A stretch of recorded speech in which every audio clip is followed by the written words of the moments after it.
Nice to meet you again.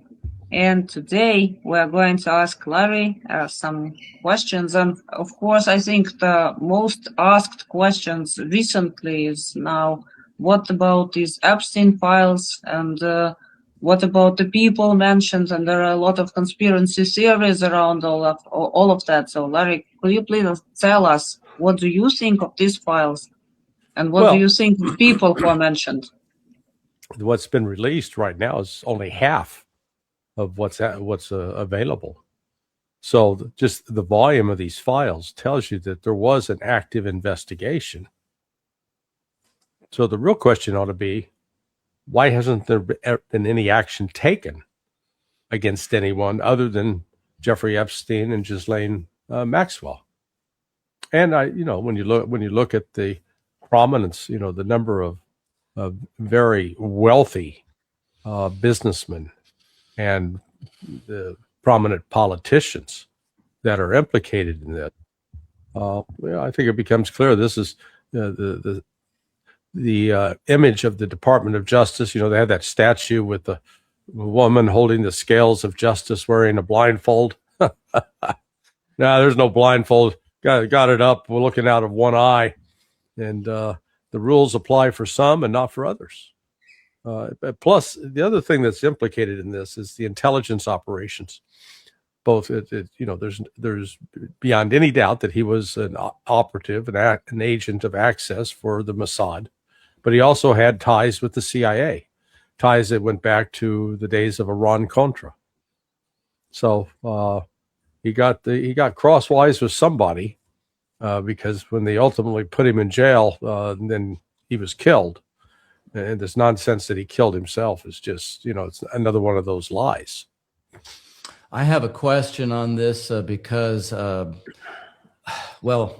you hopefully, Larry, I think you will be able to fill this out. But this, on a high level, the Epstein case is about the intersection of sex scandals, power, and intelligence.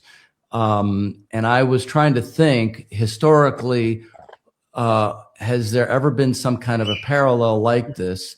And there are a lot of jokes out there about who is not on the list. And you see who in the Western media is trying to say, oh, well, Putin should be on the list too. And precise, right? And the New York Post really, I think they're going to have to see a chiropractor because they're bending over backwards to try to make this connection. But there is one case I think that might be similar in terms of the far-reaching explosive element, which is the 1963 Profumo affair. And I think you probably know a lot more about this particular scandal. High level, John Profumo was the Secretary of State for War, and he had an affair with a 19-year-old. And they said that person was probably, a spy for Soviet Navy. So what do you think of that in terms of the effect that it has institutionally? Well, just to be clear, I was 8 years old when that happened. So, oh, sorry, way before your time. Yeah, no, well, when do intelligence organizations use sex and black as a way to blackmail others? Yes, that's been going on for a long time. Blackmail, though. Blackmail operations aren't usually the best way to, if you have to coerce somebody, you're gonna, they're not going to be a very reliable asset. This is, I think, more of a means of control. Let's call it insurance. So going back to Profumo, what part of what was exposed was there was, he wasn't the only one fooling around with a 19-year-old. There was, the ring of top politicians involved with sexual activities, group activities, was pretty common back then. So was Russia involved? They were. They pointed to, I guess, a Soviet trying to remember, a Soviet naval attaché was implicated, as well as having maybe brokered the introduction.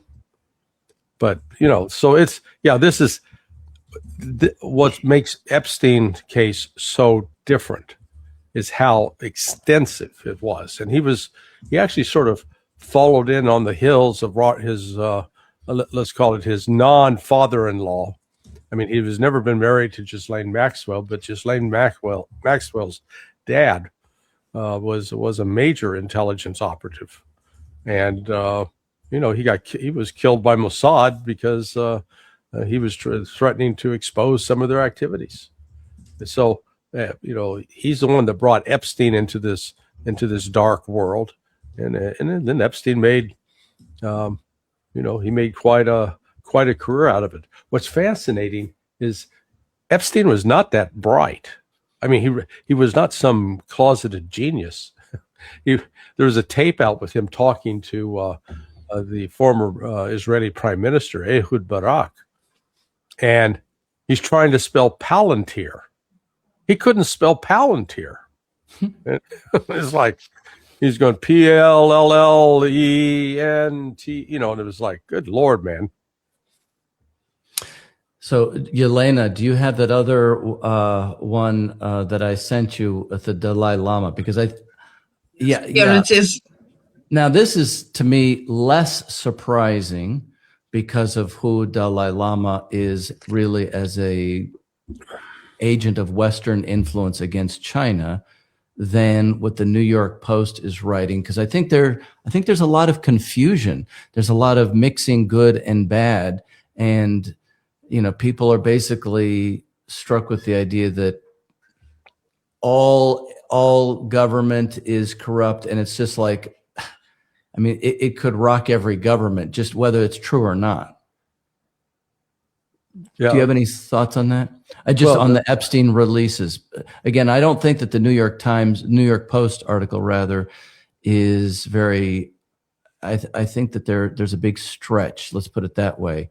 Well, look, number one, Trump is clearly implicated in this. And the fact that Epstein was killed when Trump was president, I don't view that as a coincidence. Because the most likely scenario is that a foreign government that Epstein had been closely tied to was allowed to come in and kill him, and then make it look like it was a suicide, even though it was a poor attempt at making it look like a suicide. But Trump is trying to downplay. What's so amazing is, for a while Trump campaigned, "Oh yeah, we got to release all these files." Okay, then he gets elected, and then says, "Oh, there's nothing there, nothing to see here. Move along." And then what I look at is people like Pam Bondi, who is she's I call her a Zionist tool. She goes out of her way to protect Israel, the whole Israel First agenda, and Trump similarly is on that same page, and yet Trump can't deny it. He had a 15-year relationship with Jeffrey Epstein. Now, he claimed the friendship ended. Maybe it did. But Epstein didn't become friends with Donald Trump just because he had such a witty personality. Okay, so this cover up continues, but it's it's not just here. They're still covering up with respect to the JFK murder, and I won't say they've covered up RFK because the information's out there to show that this was a conspiracy. I mean, there were multiple people involved in the murder of Robert F. Kennedy. But there is absolutely zero interest on the part of now the Trump administration to take any kind of legal action to hold anybody accountable for anything. I was thinking yesterday I had a discussion like on other broadcast, and we were discussing who actually those people people on the list are? Are they so-called shadow government of the world, or they're just puppets who are governed by this shadow government and made to do certain moves? Because Macron is mentioned there as well, and he was discussing what should he do with Putin, and there are even actors there on the list who don't have any like political or financially influence in the world. So, well, let's be clear. Who are those people in general? Yeah, let's be clear. On the There list? is no list. The U.S. government has not sat down and gone through all the material and have compiled a list of, let's call them, likely suspects or people who collaborated with Epstein. The person who actually developed the list is Ryan Dawson, friend of mine, who's he's been banned off of YouTube, and he was banned off of Facebook. He was one of the first people banned on social media going back 15 years because he was uncovering this information. And how did he come up with his list? He simply, there were court cases brought, civil cases. J.P. Morgan paid out close to $1 billion. And in those court cases, there were witnesses who provided affidavits. They were interviewed. They named names. So all he did, he did what any journalist could do. He just went through the documents, recorded who said what about, like, for example, the owner of the New England Patriots, Robert Kraft. He was prominent there. And, what provides credibility to the testimony of those women about Robert Kraft is just an example, is that Kraft was years later arrested in Florida over near the Sawgrass golf course in an Asian massage parlor, it was basically prostitution. So he's had a thing for that. Yet he's a billionaire, and he's a big donor to Donald Trump. Can't touch him. So this, what needs to be done is that all of this evidence needs to be put before a grand jury, because the way to do this is you go in and you start prosecuting these people, charge them, and to compel their testimony, if nothing else. Those who testify and cooperate, they get a get out of jail free card. But that hasn't been done because it's the lifestyles of the rich and famous. What are there now any real chances that anything would be done, or it will be swept under the rug in some way? Because the resonance now is huge. They're sweeping it under the rug, as they quote release documents, but they black out significant portions of those documents, so you never figure out what's going on. Now this is going nowhere. This is entertainment. That's all it is. So that was my last kind of question. As salacious as all of this is, I get the distinct impression, on the other hand, that we're talking about a massive distraction, both for the population and for the policy-making layers. Oh, I have some birds loose in my room. Sorry about that. That's all right. I don't know where they went off to. They're my drones. Anyway, it's also a distraction for policy-making layers to do the very difficult job of governing on genuine policies, which I know some of which we'll get to, in the question of peace, war, economy. What do you think about that, Larry? Oh yeah, no, it's nothing more than a distraction. And what's the spin that's coming out from the standpoint of the Trump administration is, he tried to, just as the New York Post has tried to pin the whole Epstein thing on Russia, Trump was trying to pin it all on the Democrats. So with similar success that the New York Post has had. There are so many critical things going on right now.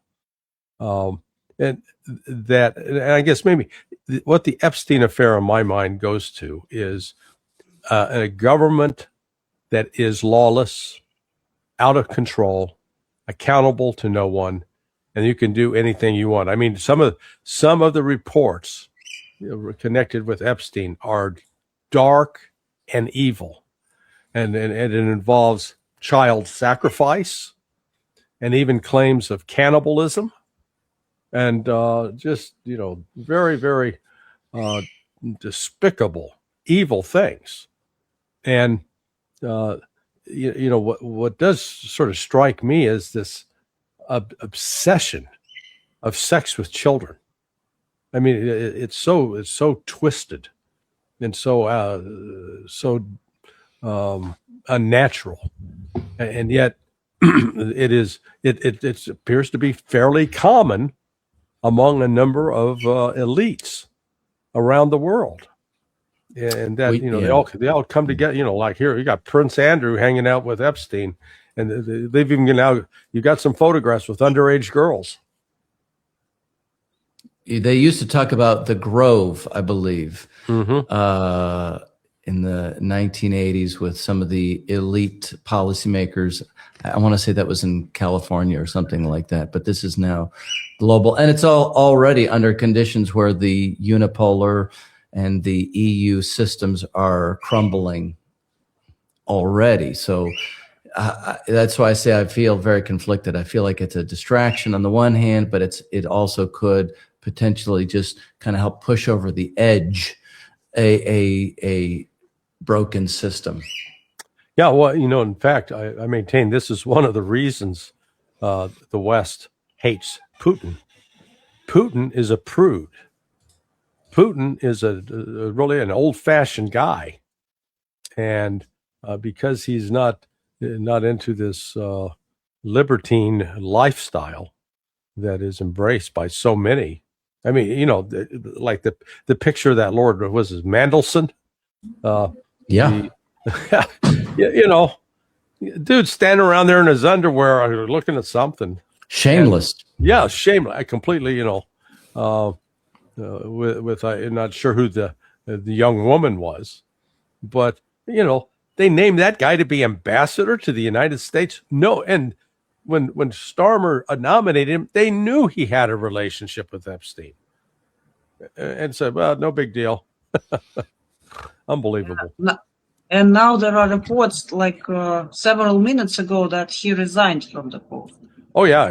No, he resigned from the Labor Party. Yes, yeah. He's now officially toast, but it took that kind of exposure to take him out. Because practically these people are unmovable from their positions. They have just occupied those, and you cannot. I don't know. And I think the problem is that society mostly got used to all kinds of, I don't know, these unnatural things, because slowly they were pushed to think that yes, this is okay, this is maybe okay, and this is and now I think it's very hard to impress people with something like that. If these files were published like 10 years ago, I think the resonance would be different, and the consequences for the people involved would be also different. Well, look, it is. Let's call it, particularly in the world of intelligence, it's amoral. There's not a clear morality. For example, I know that in Honduras, there was one asset, one minister of the Honduran government that he was a CIA. He was on the CIA payroll, and we knew that he had a thing. He was a pedophile. He was, would round up, young boys to have sex with them. So there was that. One of my other buddies at the agency, his job was he was targeting Iranians, trying to recruit assets that would spy on Iran for us, and one of his assets wanted to have a threesome. he had never had sex with two women. And so they literally flew him out on the FBI director's jet, of all things, to Las Vegas. And here was my friend who was walking around trying to line up two hookers for this guy. Okay? So, you'd say, gee, that sounds wrong. But it was being done, because that's how you kept control over in this case, the asset. Or kept him happy anyway. Well, yeah, I understand how intelligence works. I a little bit, of course. I understand the logic that you use human vices to get the asset and get person controllable.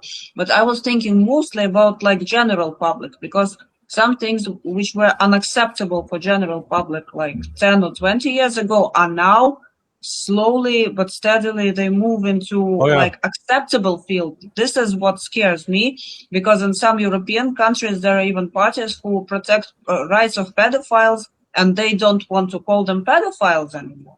They say that this is a gender and all that DII alternate stuff. Acceptable preference or something like that. Yeah. Like variation of norm, as they call it. But, it is a devastation of society, first of all, of basic morals of majority of people who are supposed to live normal life. Yes. Yeah, well, that's why, and again, that comes back to one of the big differences between East and West with respect to Russia, the importance of the Russian Eastern Orthodox Church. It's a very conservative church. It does not condone transgenderism. It does not condone homosexuality. It rejects those, condemns those activities. However, Putin's also said what people do in the privacy of their home is fine, but he said, you're not bringing it to public. We're not going to have marches and parades and commemorations and celebrations. Not going to happen. Meanwhile, that worm has turned in the West. And I think it in part it coincides. The Catholic Church undermined itself by its authority to speak about morality because of its proven reputation for protecting pedophiles, protecting priests who have sexually abused children. And we're not talking one or two. We're talking in the tens of thousands, literally around the world. It's just, and in that, a lot of the Catholic Church lost credibility. But there's don't mean to get off into theology, but one could argue that there is a real spiritual warfare raging around the world.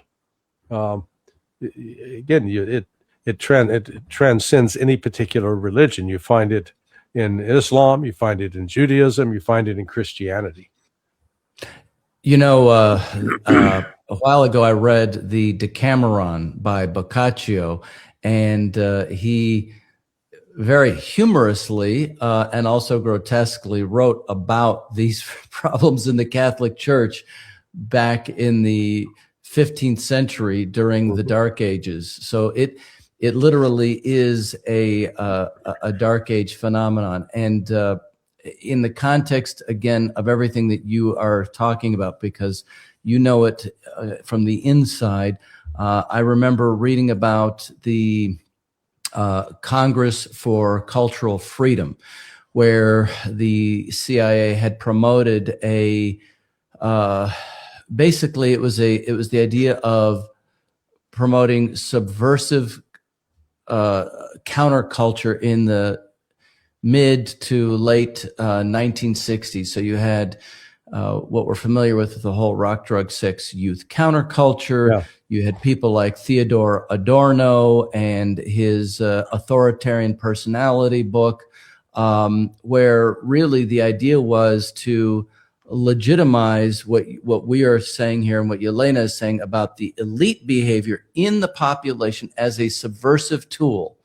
So it does go back because then even I think it was the Treaty of Versailles where a lot of this behavior was rampant amongst the Western elites who were planning, supposedly orchestrating international decisions at that time. Right. Yeah. No, look, I was just, as you were talking, I was recalling that, one of my friends at the CIA, he was, one of his last jobs, he was the chief of station in Bogota when they were hunting for Pablo Escobar, and then he retired. But he was telling me that prior to that job, the fellow who was the head of the first counterterrorism center at CIA is named Dewey Claridge. Dewey was a notorious fashionable dresser and quite a personality. And my this former chief of station, a guy named Bill told me his job was to go to Miami. And if Dewey was going to be visiting the CIA station in Miami, and so Bill's job was to go rent a room for him and then to line up hookers. So his job was to make sure that Dewey had an ample supply of hookers. Or there was the CIA, the guy who was in charge of the CIA station in Paris, Jerry Gruner. Jerry was he made his reputation in Mexico because he got the tapes from the Mexican army of the torture of Kiki Camarena, a DEA agent. Yes. And so when Gruner, he's in Paris. Well, his wife found out he was banging French hookers in the CIA station, and so she wrote she was going to expose it publicly, and it created quite a scandal. So I mean I'm putting these out as instances that I know firsthand or secondhand anyway that you've got people in positions of power, not just in the intelligence community, but in the Department of Defense and throughout, where this moral standard that we think exists is just tossed aside. Well, Ryan now recalled the Cameronian time, but I recall the fall of Roman Empire, and I think there is a certain level, of course, of deviations from morality, which is more or less acceptable. But when the whole of the society, like majority of the society, falls away from it, it becomes devastating as a result. Yeah, like it was in Rome, like it actually was in the beginning of 20th century in Europe, because we had two wars after that, and like it is now. Like I have, an impression that we are on we have to face great changes, but we are the Western world where we live. We are not going to like these changes. I think in the short run. In the long run, of course, they will bring us to a healthier lifestyle, so to speak. I hope, but in the short run, I think we are to face some devastations in what we used to call normal for us. Yeah, well, see, it spills over into policy. If you are a person who believes I can do anything I want to other people, and as long as I don't get caught, I'm okay. So I'm not. I can kill, I can rape, I can just torture. I can do whatever I want, and if there's no accountability, I get away with it unless I'm quote caught. And then if you do that in your personal life, and then all of a sudden you're president of the United States. And what did President Trump recently say? The international law, I wipe my ass with international law. I'll do whatever I think's right.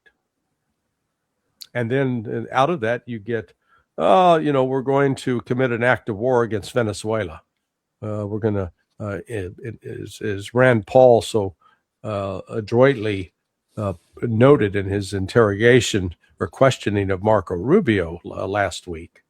He said, if a foreign, if Russia or China, came into Washington, D.C. in the midst of the night and killed a bunch of Secret Service agents and kidnapped Donald Trump, would that be an act of war? Bet your ass it would be. But see, when we do it to Venezuela, they asked for it. We're a big power. We can do whatever we want because there's no accountability. Which, then that brings us back to this whole Epstein affair. They can traffic young women to powerful men. Sometimes, maybe not to get blackmailed, just because they know, hey, this guy's going to enjoy, banging a 14-year-old. Power. Yeah, it's just a power thing. But it gets back to this mentality. Within religion, not just Christianity, but within a variety of religions, there is this notion of deity or deities that hold that if you behave in certain ways, you'll be punished, which it has kept some people from doing some bad things.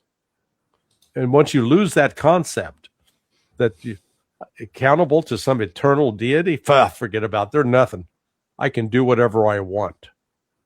And hence you get these horrific acts. Jelena, one more thing that in this, in terms of what Larry just said, that in terms of the effect on policy, one of the people that I had paid attention to a lot during the 1990s was Alan Greenspan. And he, from the 50s on, was an acolyte of Ayn Rand. And I'm thinking about this because she used to hold essentially these semi-orgy soirees, and she called him the Undertaker. That was his nickname. And she wrote her book, The Virtue of Selfishness. In Atlas Shrugged, she talked about when we would see the lights of New York go out, then we would know that our job was done. There is a certain sense of the ability, the power to destroy, as opposed to the power to create. And I think that, again, as a counterpole, what China's doing with the Belt and Road, what Russia actually wants to do. If Ukraine, for example, is going to survive, Russia's going to be the ones that will help Ukraine come back to life again.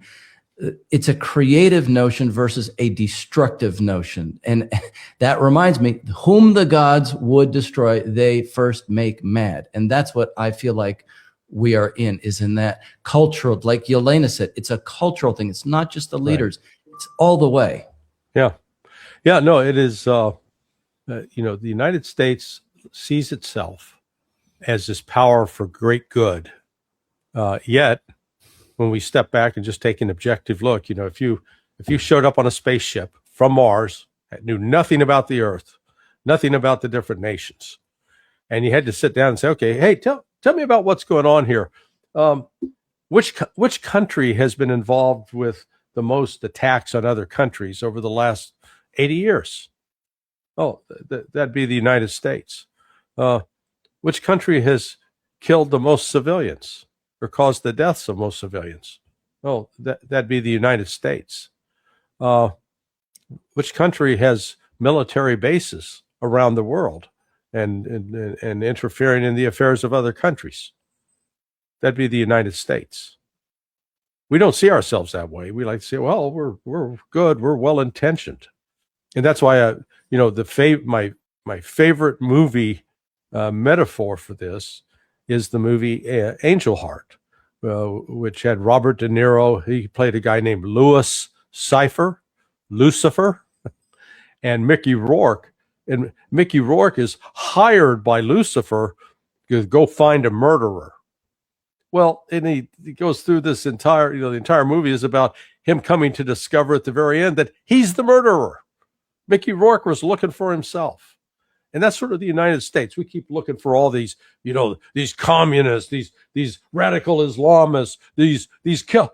And who's causing the death and destruction? It's us. I mean, who was helping fund al-Jelani back when he was chopping heads off? That's us. Who's giving him a big hug in the Oval Office? That's Donald Trump. And yet we talk about, we got to oppose Iran because it's a terrorist state. Iran is one of the few countries that actually legitimately has been fighting the Islamic extremism, which was the ones that carried out the attacks on 9/11. And I'm not want to get into the whole thing about that. Was the CIA involved with helping that? Maybe, but the point is, we identify to the public that the enemy is the Salafist group of Wahhabis, this Wahhabi faith within Islam, and yet the one group of Muslims who have consistently fought against that are the Shia, and with Iran in the lead of that. But that makes the world too complicated. It takes away, we try to portray it as black and white, where Iran's the bad guys and we're the good guys, and it's just the opposite. I remember the joke, it's a Russian joke, like one guy asks the other, like, why in all the movies about space invasions, aliens are always attacking the US? And the other one replies, well, they're just trying to save the world. Yeah. That's great. Yeah. Yeah. And that's to Epstein's files. I just want to mention one movie that I personally like a lot. It's Devil's Advocate with Al Pacino and Keanu Reeves. And when I watched it for the first time, I thought, well, it's so wicked. I was very young then. But now when I look at what is happening right now, I see it as a documentary in a very light version. Yeah. I mean, that's absolutely one way to look at it. And Ryan has sent me a very interesting video by Vladimir Putin I wanted to play. Сразу же после развала Советского Союза, а тогда нам казалось, что мы очень быстро станем членами так называемой цивилизованной семьи европейских народов, вообще цивилизованной западной семьи. Сегодня выясняется, что никакой цивилизации там нет, там только деградация все сплошная. Но неважно, тогда казалось, что это хорошо, и вот мы станем именно... I mean, that's it. Yeah. The final word, I would say. Well, that's what I said. The West keeps fearful that Russia wants to invade Europe, and I've always said, why? They don't need to get. They want no part of that freak show, which is what it's become. And it was the parallels with, if you will, with the moral degeneracy taking place now compared to Germany under the early days of the Nazis in the 1930s in Berlin. There was lots of demonic activity, satanic activity, and unbridled sexuality. So, and I'm not here to sit as the moral police, but there was a difference where, within the Russian mentality, there's sort of things of, there's right and there's wrong. And that's why, again, I think that's one of the tensions for such animus directed at Russia. It has gone back to this traditional mother, father, family concept. And, one of the reasons they've not had the problems among the priests in the Eastern Orthodox Church that they've had in the Catholic Church. Catholic Church prohibits them from marrying. And so, but whereas the Eastern Orthodox, those priests marry and they have lots of kids. So they're not out on the prowl saying, how can I seduce the altar boy? I think that's true too. Yeah. There's no doubt. I think that's true. Yes, I could only agree. And by the way, speaking of more things which are closer to Europe, here is a report on Ukrainian woman Ukrainian model agency, which was also involved in this activities, let's say so, and under the guise of modeling businesses, which actually is how to say is its parallel business is supplying of women, and not only of women, by the way, to the rich and famous, and she was also involved. So Yeah. And this, I mean, this is not something new. This, prostitution has been, they say it's one of the oldest, not sure if it's the oldest or second oldest profession, but it's, it's there, and it crosses geographic boundaries. It's not confined to one nation. It is truly an international affair. indeed. And in scope of this, I was also asked other questions. Do you think who do you think triggered in general this release of Epstein files? Was it a public demand to Trump? So you promised and you have to release the files, and now we will want to see it, or was it an attempt to move him, to force him into making such steps? Which will cover the effect of publishing of this file. Well, you had 4 Republicans: Marjorie Taylor Greene, Lauren Boebert, Thomas Massey, and I forget who the fourth one was, that joined with the Democrats. Now, so the Democrats did it not because they, wanted to make a moral stand against Epstein. They figured there's got to be something in there that's going to be bad for Trump, and anything we can do to, trash Trump, we're going to do. I think Marjorie Taylor Greene and Lauren Boebert in particular, and Massey, they were all just horrified at the concept of protecting this guy and covering up for him. And they genuinely wanted the truth out. So Trump created this problem for himself. And I think it's going to hang over his presidency. It ain't going away because one of the hallmarks of Israel is particularly Tel Aviv. It is a safe haven for pedophiles. They have, there have been a number of prominent Jewish businessmen that have been identified. Well, we just had one out in Las Vegas. The guy who was the head of their cyber security. Right. Yeah, remember he got caught trying to score with a 14-year-old girl. He gets arrested and then hops a plane, flies back to Israel, and Israel's not going to extradite him. So yeah, this is there's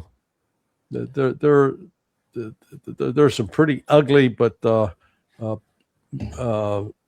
credible stories about these Zionists who engage in sexual abuse of children. Tom Alexandrovich is his name, and the other Republican was Nancy Mace. Oh, Nancy Mace, yes. Thanks. Yeah, so this battle is far from over. So, but let's, yeah, right. No, go ahead, Jelena. No, I just wanted to make a commentary that actually I hope that this time it will come to at least some, credible, feasible conclusion whatsoever. So the people see that justice exists. But I don't believe that, of course, but I hope. Well, I've said this tongue in cheek, but I don't know if there's any truth to it. That one of the reasons for developing artificial intelligence is so now you have an excuse that if you wind up in the Epstein files, you can claim, if you're a celebrity, that that's just an AI generated lie. Because you're getting to the point where some of the movies and such, you can't tell what's real and what's AI.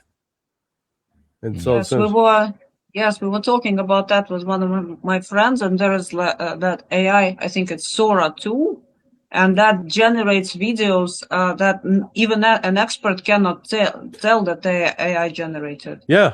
I mean, it's because it's very, very advanced. Or there are ways you can figure out that it's AI, but it's like, right now you can go onto YouTube. There are AI channels of me, you know, that they've got me saying some crazy things. And, you know, you write to YouTube and say, wait a second, this is a fraud. And so far, to my knowledge, YouTube hasn't taken them down. Well, on YouTube, yeah, we don't even have a channel on YouTube because it makes no sense after all. Yeah. And writing complaints to YouTube is pointless. Absolutely, I have written complaints on some videos and none. Are you on BitChute by any chance? No, Yeah, we are BitChute on. is a pretty popular thing. Yeah, you should. I know the owner, the fellow who owns BitChute, Jeffrey Warnick, is a good friend, and he's a guy in his 80s now, been a successful businessman, but he is completely committed to free speech, and you know he blocks pornography and that kind of thing, but he's Jewish. But he allows he recognizes the difference between being Jewish and being a Zionist, and he allows criticism of Israel. You know, he doesn't sit there and say, "Oh, I got to police that," like they do in a TikTok. So you know, that's one outlet you might want to consider. I'm happy to introduce you if it'd be helpful. Yes, that will be a lot of help because we are on Rumble, on Twitch, and on X currently. Mm-hmm. And we would like to add other platforms as well. And speaking of Jews are not Zionists, not all the Jews are Zionists. There is a good channel on Telegram. It's called Jew Not a Zionist. Yeah. And they criticize what Israel do, and they try to explain what is the real, how to say, stance behind all the moral principles and behind Torah and the real stance of the classical Judaism is. And if people really would maybe, well, it's an educational stuff, of course, and unfortunately, first people to be educated on that must be leadership of Israel. Well, you know, look, at the heart of it, and I draw parallels between Zionism and Nazism, because both are predicated on a concept of, you know, racial superiority, that they are a superior race, a superior class to others, as opposed to taking the attitude of, if you said, you know what, we believe that there's a God, and we've been specially blessed by this God, and our obligation is to make sure that we bless the world, that our job is to ensure that others prosper. Our job is to ensure that others are healthy. Our job is to ensure that there's no power. You know, if that was Zionism, man, people would be flocking to it. But that's not what it is. It's about taking and destroying from others, and treating others as if, you know, they're subhuman. I was, sort of pleasantly surprised last Friday when the Israeli Defense Force finally conceded that, yeah, the 70,000+ dead Palestinians, yeah, that's about right. We killed about that many. Because before they said, oh, that's just propaganda. That's just outrageous Palestinian propaganda. And now they conceded it. Step in the right direction. Yeah, and they tried to reduce the number to 20,000, and then they started claiming that a lot of them were, of course, terrorists. It's like that, again, maybe it's not a good place to joke, but there was a man who was shooting everywhere, and everywhere he was hitting the center of the aim. And then a new person comes to town and asks, is that guy really a good shooter? And others say no, he just draws the aim after he shoots. So something like that is done by Israel. Wherever we hit, these guys are terrorists. Yeah. And now, as a finish for this topic, because I have my own question, but it's short. But I want to ask a subscriber's question, and it's from Rumble, JMM. If you guys are answering, yes, we are answering, and thanks for the question. The UK media and some of the US media are trying to pretend that Epstein was KGB. do the Israelis really think that this lie will gain traction? Yes. I mean, that's, now will it gain traction? No, but they actually hoping it will. That's why they put it out there. When I trained at CIA, they had a particular secret location that is in one of the states on the East Coast. And I'm not talking about Camp Perry, but while there, they actually had T-shirts and belt buckles. They had a gift shop, believe it or not. I mean, this was a classified gift shop. And on it, they said, admit nothing, deny everything, make counter accusations.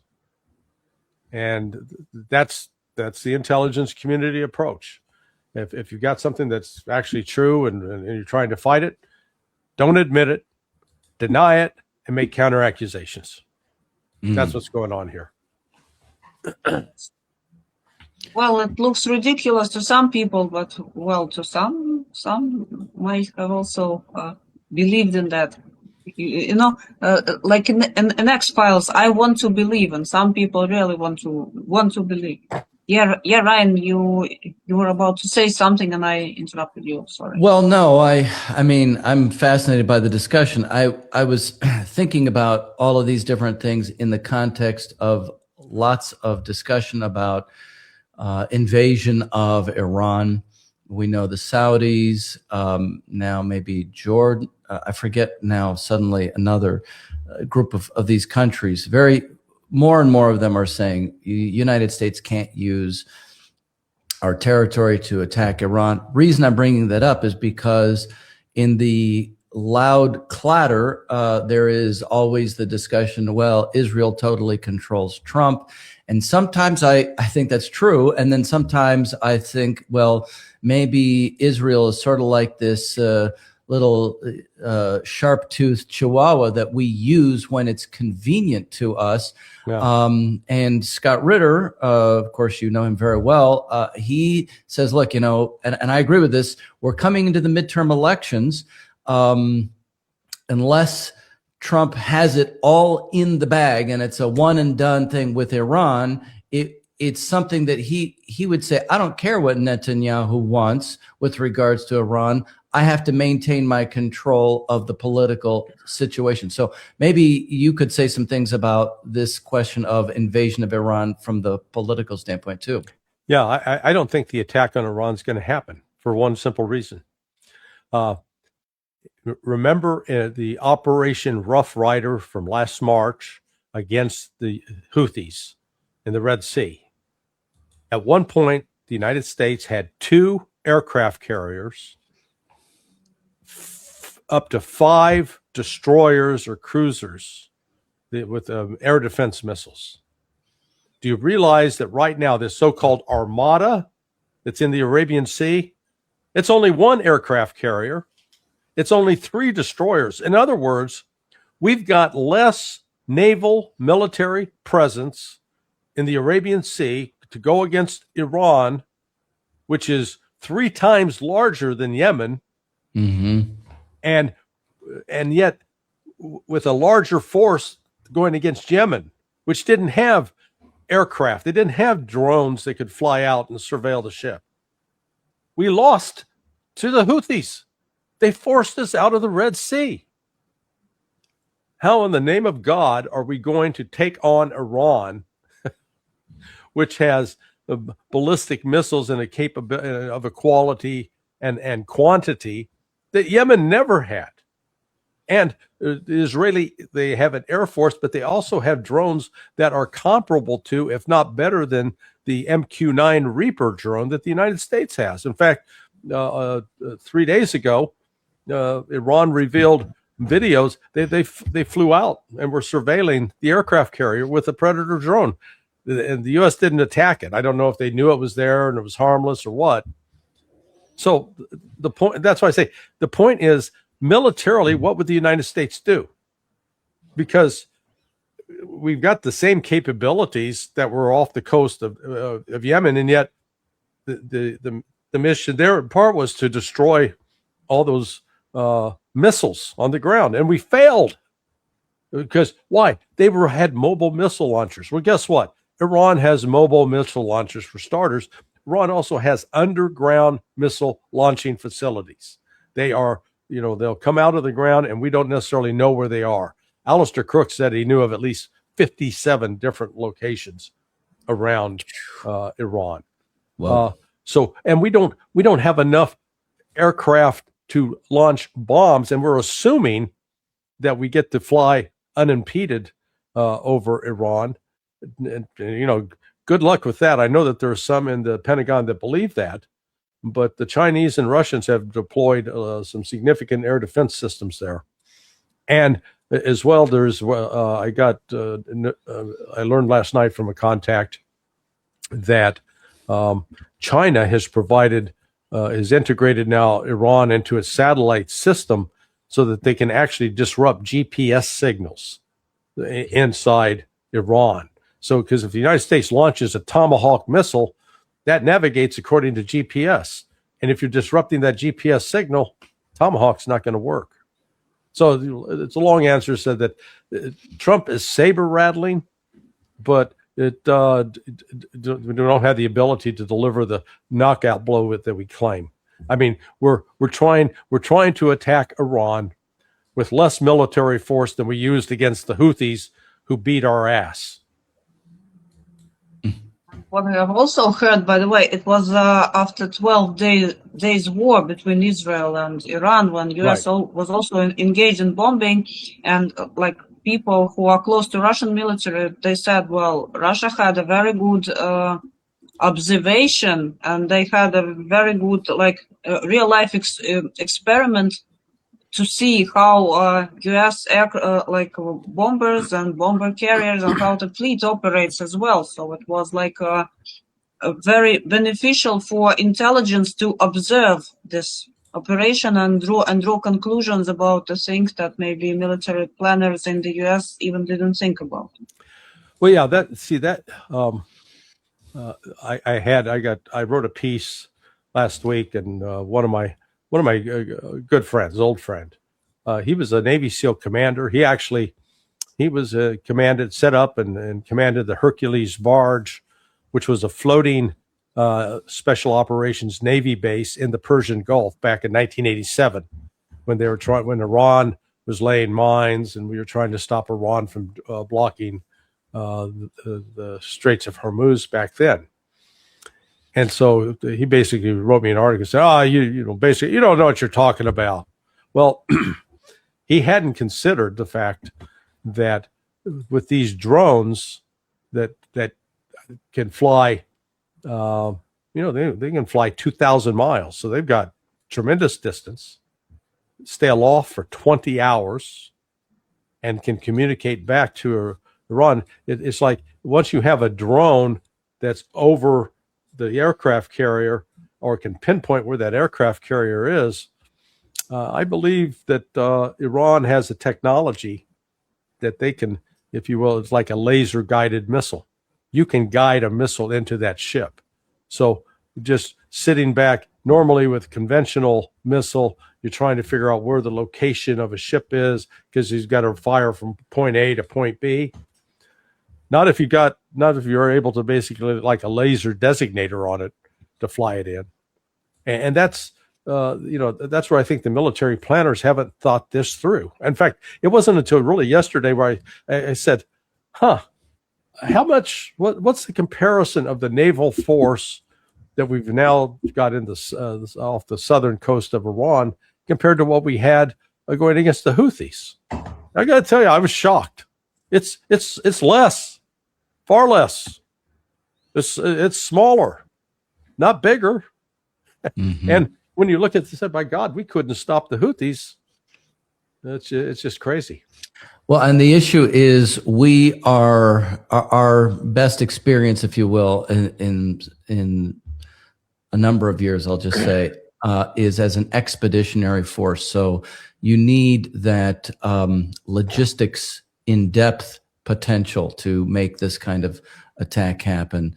Yeah. And that's what is not UAE. They also said that we can't use their territory. So it seems to me, unless Donald Trump has something, or the United States military has something that is just a one and done kind of thing. But I thought we just did that in the 12-day war, right? We did a one and done, and it wasn't done.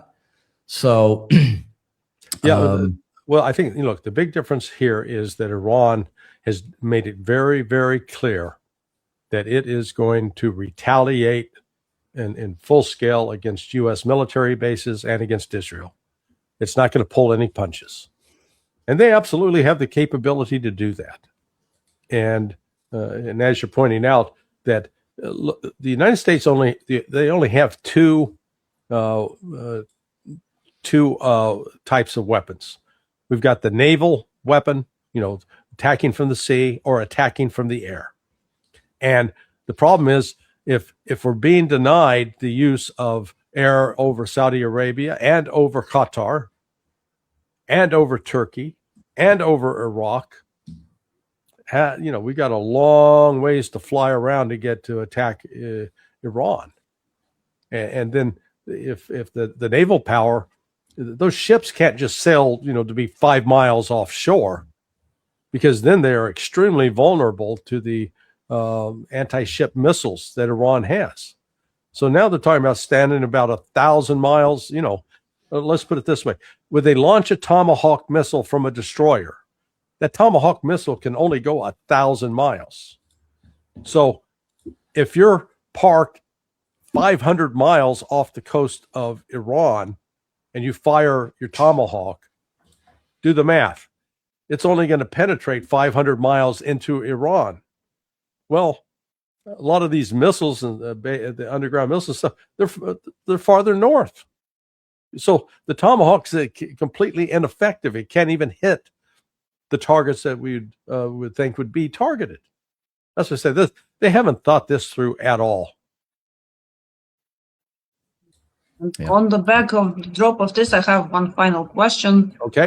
Regarding upcoming negotiations in Abu Dhabi, which are to be held between Russia, Ukraine, and US as well. What is your prognosis for this? Will they come to any conclusion? No. I think it's a useless exercise. Russia's demands are very clear, and the Ukrainians are unwilling to comply with Russian demands, and the United States has no leverage over the process. So I think Russia is going through it more just as a gesture to its BRICS partners to say, hey, we're trying to make a good faith effort to negotiate, but these people are unwilling to cooperate.